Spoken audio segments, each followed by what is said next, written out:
Hi friends, happy Shivaratri. ಎಲ್ಲರೂ ಹೇಗಿದ್ದೀರಾ? ಎಲ್ಲರೂ ಚೆನ್ನಾಗಿದ್ದೀರಾ ಅಂತ ಅನ್ಕೋತೀನಿ. ನಾನು ಕೂಡ ಚೆನ್ನಾಗಿದ್ದೀನಿ. ಇವತ್ತು ನಾನು ನಿಮಗೆ ಶಿವರಾತ್ರಿ ಸ್ಪೆಷಲ್ ತಂಬಿಟ್ಟು ಮಾಡುವಂಥ ವಿಧಾನವನ್ನು ಹೇಳ್ಕೊಡ್ತಾ ಇದ್ದೀನಿ. ನಮ್ಮ ಕಡೆ ಶಿವರಾತ್ರಿ ಹಬ್ಬವನ್ನು ಸೆಲೆಬ್ರೇಟ್ ಮಾಡಲ್ಲ. ಶಿವರಾತ್ರಿ ಹಬ್ಬದ ಹಿಂದಿನ ದಿನ ಮಾರಮ್ಮನ ಹಬ್ಬ ಅಂತ ಮಾಡ್ತೀವಿ. ಹಟ್ಟಿ ಮಾರಮ್ಮನ ಹಬ್ಬ. ಯಾವ್ಯಾವ ಊರಲ್ಲಿ ಹಟ್ಟಿ ಮಾರಮ್ಮನ ದೇವಸ್ಥಾನ ಇದೆ ಆ ಊರುಗಳಲ್ಲಿ ಈ ಹಬ್ಬನ ಆಚರಿಸ್ತಾರೆ. ಅಂದರೆ ಮಾರಮ್ಮನ ದೇವಸ್ಥಾನಕ್ಕೆ ಎಲ್ಲರೂ ಕೂಡ ಒಣಗಿರೋ ಕಾಳುಗಳ ಪಲ್ಯ, ಸಾಂಬಾರು, ಪಾಯಸ, ಮೊಸರನ್ನ ಮತ್ತು ಈ ತಂಬಿಟ್ಟನ್ನು ಮಾಡಿಕೊಂಡು ಎಡೆ ಕೊಟ್ಟು ಬರ್ತಾರೆ ದೇವರಿಗೆ. ನಾವು ಕೂಡ ಮಾಡಿದ್ವಿ. ತಂಬಿಟ್ಟನ್ನು ಮಾಡೋದಕ್ಕೆ ಫಸ್ಟು ಅಕ್ಕಿಯನ್ನು ಚೆನ್ನಾಗಿ ಲೋ ಫ್ಲೇಮಲ್ಲಿ ಹುರ್ಕೋಬೇಕು. ಅದರ ಜೊತೆ ಹುರ್ಗಡ್ಲೆನೂ ಕೂಡ ಹಾಕಿ ಅವೆರಡನ್ನೂ ಕೂಡ ಪುಡಿ ಮಾಡಿಸ್ಬೇಕು.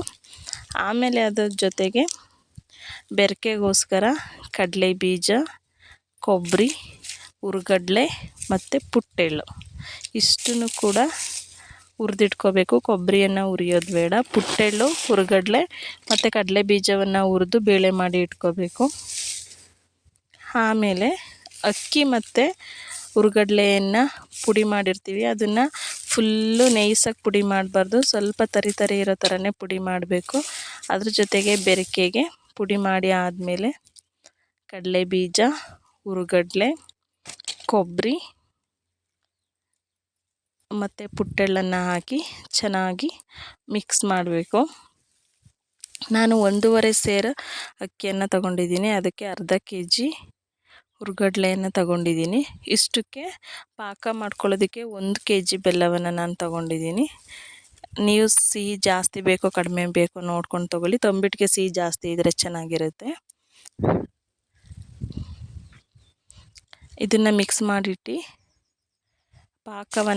ಬೆಲ್ಲದ ಪಾಕವನ್ನು ಮಾಡ್ಕೋಬೇಕು. ತಂಬಿಟ್ಟಿಗೆ ಕಪ್ಪು ಬೆಲ್ಲವನ್ನು ಯೂಸ್ ಮಾಡಿದರೆ ರುಚಿಯಾಗಿರುತ್ತೆ. ಫಸ್ಟು ನಾನು ಬೆಲ್ಲವನ್ನು ಕಾಯೋದಕ್ಕಿಟ್ಟು ಬೆಲ್ಲ ಕರಗಿದ ಮೇಲೆ ಅದನ್ನು ಸೋಸ್ಕೊಂಡೆ. ಕಪ್ಪು ಬೆಲ್ಲದಲ್ಲಿ ಕಲ್ಚೂರು, ಕಸ ಕಡ್ಡಿ ಎಲ್ಲ ಬೆರೆಸ್ಕೊಂಡಿರುತ್ತೆ. ಅದಕ್ಕೋಸ್ಕರ ನಾವು ಕಪ್ಪು ಬೆಲ್ಲವನ್ನು ಒಂದು ಸಲ ಕರಗಿಸಿ ಆಮೇಲೆ ಬೇರೆ ಪಾತ್ರೆಗೆ ಹಾಕ್ಕೊಂಡು ಅದನ್ನು ಪಾಕ ಬರೋವರೆಗೂ ಕಾಯಿಸ್ಕೋಬೇಕಾಗುತ್ತೆ.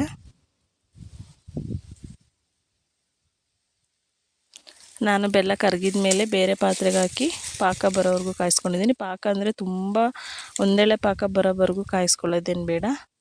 ಸ್ವಲ್ಪ ಬೆಲ್ಲದ ಪಾಕ ಗಟ್ಟಿಯಾಗಿ ಇರಬೇಕು, ಅಷ್ಟಿದ್ರೆ ಸಾಕು. ನಾನು ಈ ಹದದಲ್ಲಿ ಪಾಕವನ್ನು ಕಾಯಿಸ್ಕೊಂಡಿದ್ದೀನಿ.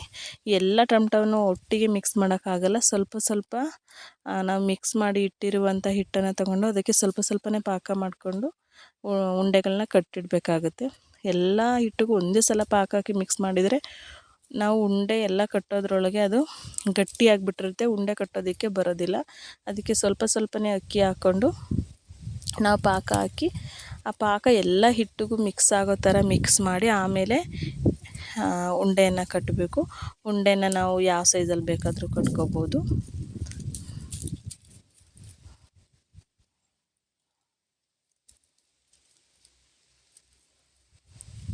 ಫಸ್ಟು ಅದು ಉಂಡೆಯನ್ನು ಕಟ್ಟಿ ಆಮೇಲೆ ನೀಟಾಗಿ ಶೇಪ್ ಬರೋ ಥರ ನಾವು ಪ್ರೆಸ್ ಮಾಡಿ ಉಂಡೆ ಮಾಡಿ ಇಡಬೇಕು. ಚೆನ್ನಾಗಿ ಪಾಕ ಬಂದಿದ್ದರೆ ಆ ತಂಬಿಟ್ಟನ್ನು ನಾವು ಕೈಯಲ್ಲಿ ಮುರಿಯೋಕ್ಕಾಗೋದೇ ಇಲ್ಲ. ಕಲ್ಲಲ್ಲೋ ಅಥವಾ ಕುಟ್ಟಾಣಿ ಕಲ್ಲಲ್ಲಿ ಏನು ಮಾಡಬೇಕಾಗುತ್ತೆ, ಅದನ್ನು ಗೆಜ್ಜೆ ತಿನ್ನಬೇಕಾಗುತ್ತೆ. ಅಷ್ಟು ಗಟ್ಟಿಯಾಗಿರುತ್ತೆ.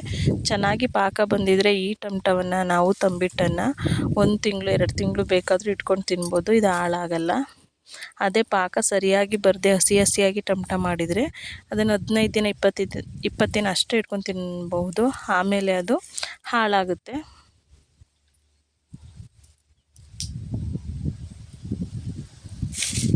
ಒಂದೂವರೆ ಸೇರು ಅಕ್ಕಿಯಲ್ಲಿ ಒಂದು 15-20 ತಂಬಿಟ್ಟನ್ನು ಮಾಡ್ಬೋದು. ಅದು ಸೈಜ್ ಮೇಲೆ ಡಿಪೆಂಡ್ ಆಗಿರುತ್ತೆ.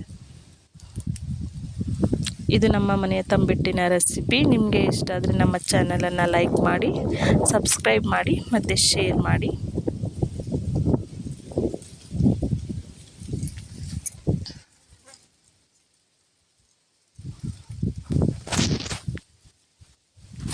ಈ ತಂಬಿಟ್ಟಿನ ಜೊತೆಗೆ ನಾವು ಒಣಗಿರೋ ಎಲ್ಲ ಥರದ ಕಾಳುಗಳನ್ನು ಅಂದರೆ ಹುರುಳಿಕಾಳು, ಅವರೆಕಾಳು, ದೊಡ್ಡನಿ ಕಾಳು ಎಲ್ಲ ಥರ ಒಣಕಾಳುಗಳನ್ನ ಹಾಕಿ ಇದು ಸೀಸನ್ ಆಗಿರೋದ್ರಿಂದ ಮಾಡ್ತೀವಿ. Thank you.